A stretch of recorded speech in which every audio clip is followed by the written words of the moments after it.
warahmatullahi wabarakatuh. Baik anak-anakku, sebelum kita memulai pembelajaran pada hari ini, marilah kita membaca basmalah bersama-sama. Bismillahirrahmanirrahim. Pastikan kalian sudah memegang buku tulis dan bolpen ya.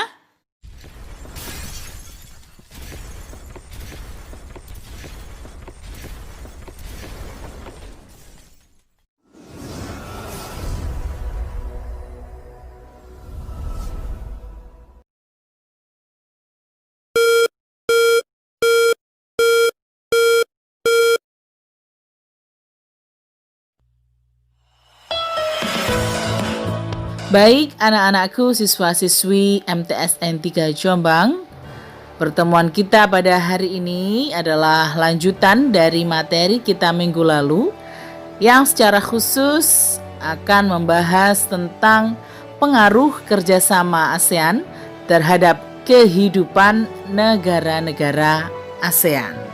Mari kita simak bersama.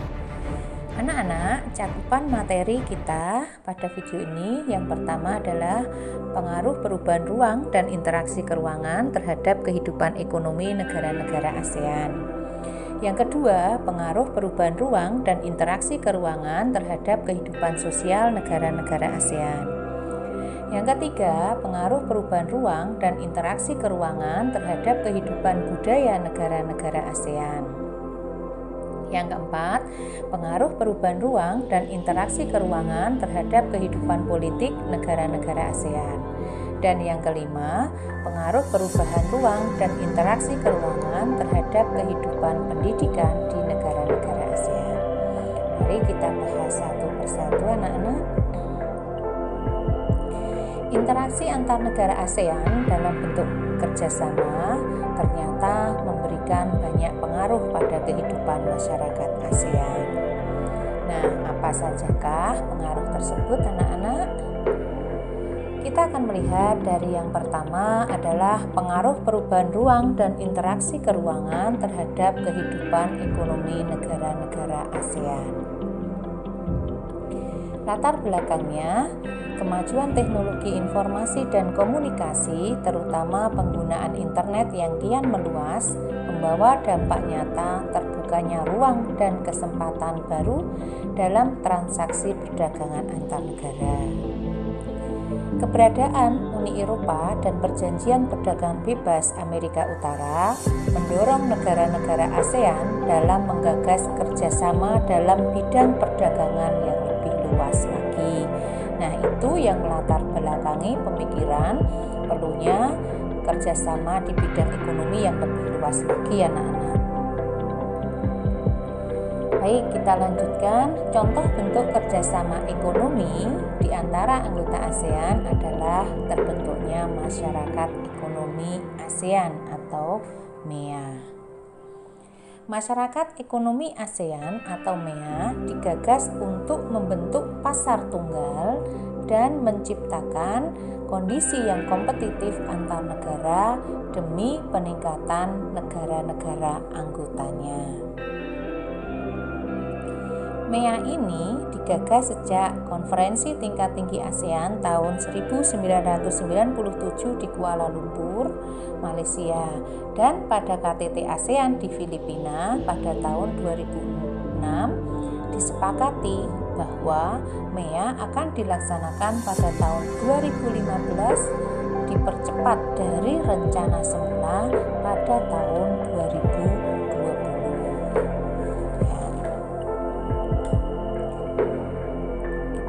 Anak-anak, MEA memiliki corak ekonomi baru bagi kehidupan di ASEAN, antara lain iklim ekonomi kawasan yang menjadi lebih kompetitif, artinya berdaya saing karena adanya pasar bebas ini.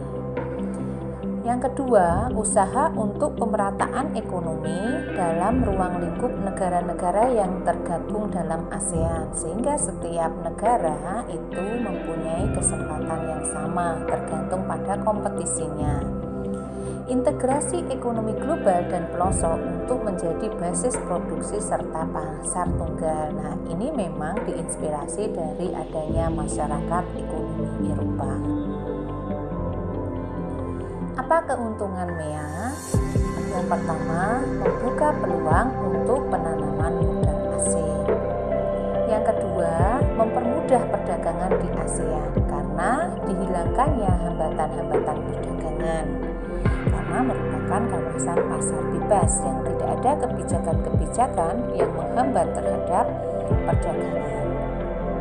Yang ketiga, membuka peluang untuk kompetisi dalam bursa tenaga kerja anak-anak. Dengan semakin ramainya perdagangan di ASEAN, otomatis membuka peluang untuk lapangan kerja, sehingga tingkat kompetisi lapangan kerja di sini semakin tinggi.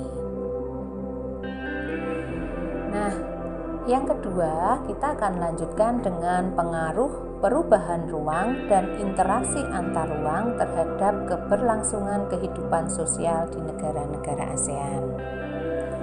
Masalah di bidang sosial yang dihadapi ASEAN antara lain, yang pertama, masyarakat ASEAN itu sangat sangat kompleks, beragam, terdiri dari suku bangsa dengan beragam perbedaan seperti agama, pendidikan, dan latar belakang budaya.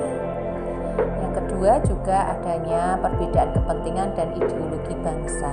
Pada bagian sebelumnya, kita sudah mengetahui bahwa di ASEAN ini ada 3 ideologi bangsa besar. Yang pertama adalah demokrasi, yang kedua liberal, dan yang ketiga adalah komunis.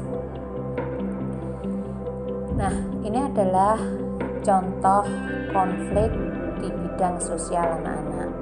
Yang pertama, konflik perebutan wilayah perbatasan dan Candi Privihir antara negara Thailand dan Kamboja. Nah, ini adalah negara Thailand dan Kamboja. Lokasinya berada di perbatasan anak-anak. Ini masih terjadi konflik.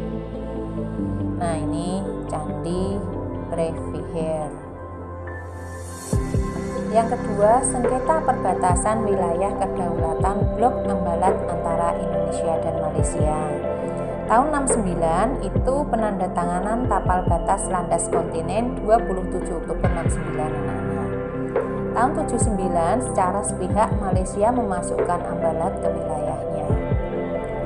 Klaim Malaysia ini dinilai sebagai keputusan yang melanggar hukum, yaitu garis batas zona ekonomi eksklusif Indonesia. Tahun 2002, ICJ International Court of Justice atau Mahkamah Internasional memenangkan klaim Malaysia. Artinya Blok Ambalat itu menjadi wilayah Malaysia. Tahun 2005 ada pengejaran kapal nelayan Indonesia oleh Malaysia. Dan tahun 2012 terhitung pelanggaran oleh Malaysia sebanyak 475, baik dari darat, laut maupun udara. Nah, ini Malaysia, Indonesia, dan ini kawasan Blok Ambalatnya anak-anak. Jadi di perbatasan Malaysia Timur dan Indonesia, yaitu di Kalimantan Timur anak-anak. Itu lokasinya. Yang ketiga adalah sengketa Laut Cina Selatan. Contoh sengketa ini diawali dari klaim Tiongkok atas kedaulatan Laut Cina Selatan, dan ini telah memantik ketegangan di antara negara-negara lain yang juga sama-sama mengklaim berhak atas kawasan tersebut. Nah, ini Laut Cina Selatan anak-anak. Ini kawasannya di sini. Mereka adalah Brunei Darussalam yang merupakan negara-negara yang ikut mengklaim ini, kemudian Indonesia, Malaysia, Filipina, Taiwan, dan Vietnam. Itu negara-negara yang ikut dalam sengketa ini. Jadi yang diawali dari Cina. Nah, mengapa ini menjadi masalah? Karena di sini disinyalir banyaknya sumber daya alam berupa tambang minyak yang ditemukan di kawasan Laut Cina Selatan. Nah, bagaimana upaya mengatasi konflik? Yang pertama, membentuk masyarakat sosial budaya ASEAN sebagai salah satu pilar dalam masyarakat ekonomi ASEAN. Masyarakat ASEAN akan bersama-sama mengatasi berbagai tantangan di bidang kependudukan, kemiskinan, ketenagakerjaan, dan kesejahteraan masyarakat. Yang kedua, warga ASEAN perlu menumbuhkan rasa saling menghormati dan kesetiakawanan sosial yang tinggi, sehingga warga ASEAN akan berkembang menjadi sebuah masyarakat yang saling peduli dan berbagi. Misalnya ketika terjadi konflik Rohingya di Myanmar, banyak negara-negara anggota ASEAN yang menyediakan wilayahnya untuk membantu para pengungsi dari Myanmar. Yang ketiga, jumlah tenaga kerja yang bekerja di kawasan ASEAN seperti tenaga kerja Indonesia di Malaysia, tenaga kerja Filipina, ada yang di Indonesia dan lain-lain. Sehingga setiap negara membuka peluang kerja untuk negara lainnya. Kita akan bahas yang ketiga, pengaruh perubahan ruang dan interaksi antar ruang terhadap keberlangsungan kehidupan budaya di negara-negara ASEAN. Beberapa bentuk kerjasama ASEAN di bidang kebudayaan dan kesenian yang dirintis untuk menyikapi perubahan global antara lain: 1. Adanya konservasi atau perlindungan pusaka kebudayaan. Di antara 33 pusaka dunia yang mendapat pengakuan UNESCO dan 21 cagar budaya di ASEAN. Nah, apakah cagar budaya itu? Nah, sebelum melanjutkan, bagi yang belum, jangan lupa klik subscribe dan tombol loncengnya ya, supaya kalian senantiasa mendapatkan notifikasi dari video-video terbaru saya. Jika kalian ada pertanyaan, silahkan ditulis pada kolom komen di bawah video ini. Insya Allah Ibu akan membantu untuk menjawab. Nah, apakah yang dimaksud dengan cagar budaya, anak-anak? Cagar budaya merupakan warisan budaya yang bersifat kebendaan berupa benda cagar budaya, bangunan cagar budaya, struktur cagar budaya, situs cagar budaya, dan kawasan cagar budaya di darat maupun di perairan yang perlu dilestarikan keberadaannya karena memiliki nilai penting bagi sejarah, ilmu pengetahuan, pendidikan, agama, dan kebudayaan melalui proses penetapan.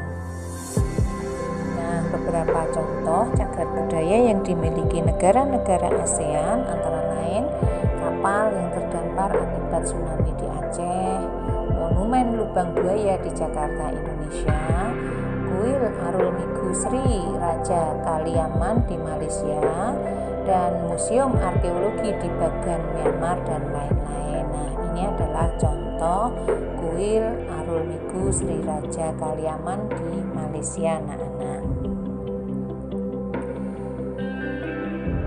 Yang kedua, upayanya adalah pengembangan budaya untuk mendorong pariwisata pada semua negara anggota. Nah, jadi negara-negara anggota ASEAN itu didorong untuk mengembangkan wisata di negara masing-masing berupa wisata budaya. Seperti kalau di Indonesia ada Pulau Bali, itu adalah selain wisata alam juga wisata budaya. Yang ketiga, melakukan aktivitas bersama di bidang kebudayaan berupa festival budaya ASEAN. Nah, sebagaimana video yang terlihat ini adalah festival budaya ASEAN yang dilakukan di Indonesia, di Jakarta. Yang kedua, kemah budaya serumpun ASEAN yang diprakarsai oleh Indonesia, Malaysia, dan Brunei. Nah, kemah budaya ini merupakan kegiatan untuk pengenalan budaya-budaya dari negara-negara yang mengikuti kemah ini. Jadi kegiatan ini bertujuan menanamkan dan meningkatkan pemahaman, penghayatan nilai-nilai budaya bangsa serumpun demi menciptakan ketahanan budaya anak-anak. Karena budaya itu menjadi salah satu nilai yang bisa kita jadikan sebagai sarana wisata.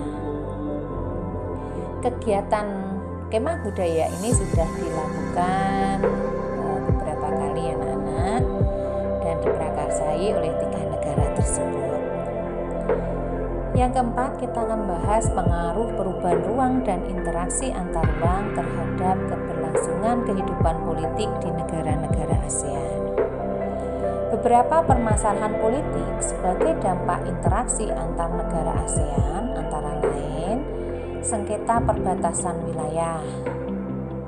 Ya, yang ada sengketa Indonesia dan Malaysia mengenai garis perbatasan di perairan Laut Sulawesi, menyusul perubahan status kepemilikan Pulau Sipadan dan Ligitan dan garis perbatasan di Pulau Kalimantan, yaitu Blok Ambalat tadi yang sudah kita bahas sebelumnya ya anak-anak. Yang kedua, konflik antara Malaysia dan Singapura tentang pemilikan Pulau Batu Putih di Selat Johor. Yang ketiga, Thailand dan Kamboja juga bersengketa terkait batas wilayah di Wilbrecht Vihear yang tadi juga sudah kita bahas pada slide sebelumnya. Yang kedua, terkait pekerja migran, anak-anak migran. Pekerja migran adalah pekerja yang bekerja luar dari tempat asalnya, baik dalam ataupun luar negara. Menurut catatan Bank Dunia, pada tahun 2015 ada sekitar 6,5 juta pekerja migran dari negara-negara ASEAN berada di 3 negara ASEAN. Ya, mana sajakah negara-negara yang menempati peringkat besar itu anak-anak? Nah, ini ada tabelnya. Yang paling banyak adalah negara Thailand, itu 55% sendiri, Malaysia 22% dan Singapura 19%. Sisanya hanya 1% dan kurang dari 1%. Jadi 3 negara yang merupakan pusat tenaga-tenaga migran itu adalah Thailand, Malaysia dan Singapura. Baik, kita lanjutkan anak-anak. Upaya mengatasi masalah pekerja migran tersebut yaitu dengan ditandatanganinya kesepakatan bersama antara ASEAN untuk melindungi pekerja migran pada konferensi tingkat tinggi ke-31 ASEAN di Manila, Filipina, tanggal 14 November 2017. Dalam pertemuan tersebut, para pemimpin negara ASEAN telah menyepakati ASEAN Consensus on the Promotion and Protection of the Right of Migrant Workers. Jadi, kesepakatan untuk melindungi tenaga migran dan keluarganya terutama di kawasan ASEAN. Nah, ini tentu saja dilatar belakangi banyaknya kejadian tenaga kerja migran ini yang tidak mendapatkan hak-haknya secara layak. Yang kelima, pengaruh perubahan ruang dan interaksi antar ruang terhadap keberlangsungan kehidupan pendidikan di Asia Tenggara. Banyaknya perbedaan mendasar dalam sistem pendidikan antar negara menjadi salah satu kendala terbesar dalam upaya peningkatan jaminan kualitas pendidikan di ASEAN. Dari 10 negara ASEAN terdapat 7.446 perguruan tinggi yang memiliki sistem pendidikan yang berbeda-beda. Nah, tentunya keberagaman yang ada tersebut menjadi tantangan tersendiri untuk membawa kualitas pendidikan ASEAN ke level dunia.